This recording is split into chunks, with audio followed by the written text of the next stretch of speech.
Kaya, ang gagawin ko sa pinto na to, papalitan ko siya ng bago pag makalugar ako. Bibili akong bagong pinto. Panibago. Kasi pangit na siya. Butas ng kahoy, sira. Pangit na tingnan, butas na.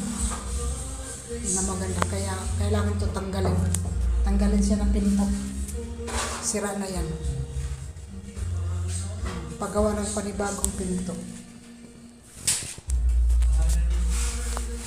Kaya, yan. Kailangan siya palitan.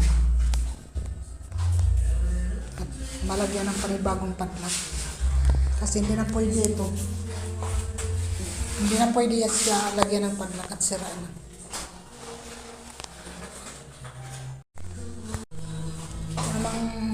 Itong aking pinto naman, butas. Butas niya. Butas. Kaya siya na butas.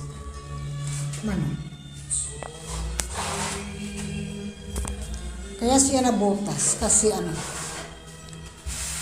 nalock yan, hindi ako makalabas. Kaya ang ginawa dito sa padlock na to, may padlock na yan siya. Kaya ang ginawa dyan, sinira si padlock. Kaya ang kahoy, ang aking pinto, nasira din. Para lang makalabas ako. Kasi nakulong ako dito sa loob, sa kwarto na to. Hindi ako makalabas-labas. Kaya ang ginawa ko, pinapasira ko itong yung padlock. Pinapagiba ko yan para lang ako makalabas. Kasi nakakatakot, parang ramdam ko ako. Hindi na ako makahinga. Naghalo ng kaba. Baka ako hindi na makalabas. Hindi na mabuksan si pinto at nag-lock na. Kaya ganun.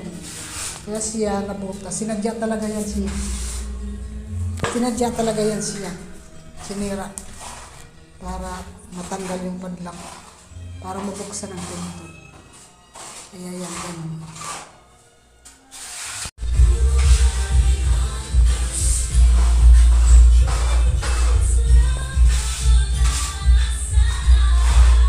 Pangalawa kong kwarto. Pangalawa kong CR. Hindi kagandahan.